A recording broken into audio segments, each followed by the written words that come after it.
Moldtek technologies limited. अब ये नाम आते ही हमें पैकेजिंग की याद आती है, क्योंकि मोल्टेक पैकेजिंग एक अच्छी कंपनी है जो कि मेरा जेम स्टॉक भी रहा हुआ है।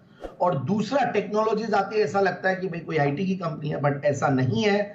ये stock one of my favourite sectors है, वहां से है सिविल इंजीनियरिंग वाला सेक्टर, जो कि बहुत ही हॉट सेक्टर है। मैकेनिकल इंजीनियरिंग, सिविल इंजीनियरिंग, ये सेक्टर से है। पहले मैं एक बार टारगेट बता दूं, 340-350 के टारगेट के लिए स्टॉक को लिया जा सकता है। हालांकि आज अच्छा खासा थोड़ा तेज भी है, बट एनीवेज कंपनी का मैं थोड़ा बैकग्राउंड एक बार बताना चाहूंगा। देखिए, इसको मैंने 2 बार वैसे जेम्स में कवर किया हुआ है, और 77 रुपीज से पहली बार कवर किया था नवंबर 2021 में, 7 नवंबर को दिया था, तो 90 का टारगेट था, वो भी इजीली हो गया।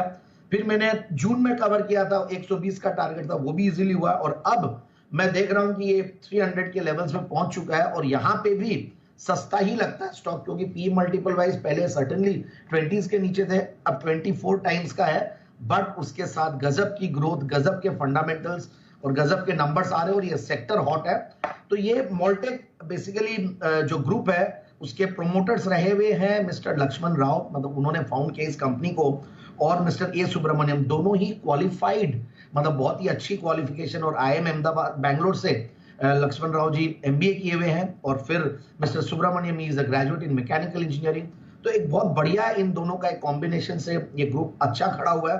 तो मोल्टेक पैकेजिंग की बात करूं तो रिजिड पैकेजिंग में लीडर है ही है, बट मोल्टेक टेक्नोलॉजीज एक लीडिंग इंजीनियरिंग सर्विसेज प्रोवाइडर है, हैदराबाद बेस्ड है। तो civil, structural, mechanical engineering services देते हैं अक्रॉस द ग्लोब। अच्छी खासी वर्ल्ड क्लास रिसोर्सेज है, स्ट्रॉन्ग टीम है, और इन्होंने 2 सब्सिडियरीज की हुई है, और इन्होंने एक्वायर किया था, एवन बोल के और एक आरएमएम ग्लोबल बोल के, और करीब 200 क्लाइंट्स को ये लोग कैटर करते हैं, और काफी मतलब अलग अलग कंट्रीज में, मिडिल ईस्ट में हो, नॉर्थ अमेरिका में हो। और इन्होंने सबसे बढ़िया बात है, जो क्लाइंट्स है उनकी कॉस्ट कटिंग में बहुत हेल्प किया है इन्होंने।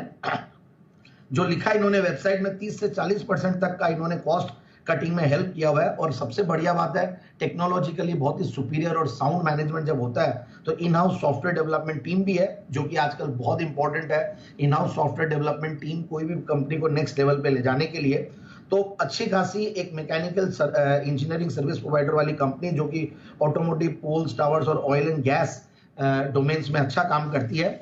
अब मैं फंडामेंटल्स पे आता हूं, तो देखिए 42% का रिटर्न ऑन कैपिटल एम्प्लॉयड। कल से मैं कई स्टॉक्स ऐसे दे रहा हूं जहां पे 40-42% के रिटर्न ऑन कैपिटल एम्प्लॉयड दिख रहे हैं मुझे, और करेक्शन भी हुआ है, रिजल्ट्स के पहले थोड़े करेक्टेड थे।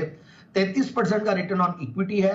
पिछले 3 साल में प्रॉफिट की क्या कर रही है, 40% की, और 5 साल में भी 40% के लगभग। और डेट, जीरो डेट कंपनी है, एक सर्विस प्रोवाइडर कंपनी है। 24 के पी मल्टीपल पे सस्ता लगता मुझे, जीरो डेट कंपनी है। मैं इनके पियोत्रोस की स्कोर देख रहा था, हाईएस्ट 9 टाइम्स, मतलब वो एक बहुत ही अच्छा इंडिकेटर होता है फंडामेंटल्स को चेक करने के लिए।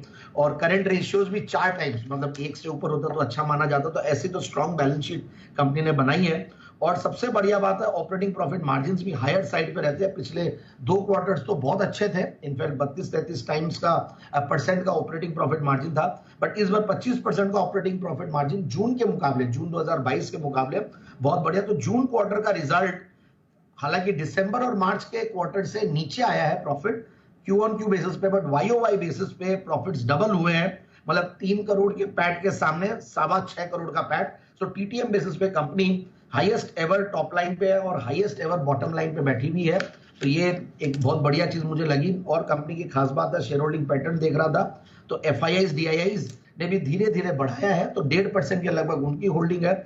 और पब्लिक शेयर होल्डिंग में देखता हूं तो कुछ स्ट्रॉन्ग नेम्स दिखते हैं, जो कि कंपनी को काफी सालों से शेयर्स को होल्ड करके रखे हुए हैं। तो मुझे लगता है कि इस लेवल पे स्टॉक को लिया जाए, और 340-350 के टारगेट के लिए।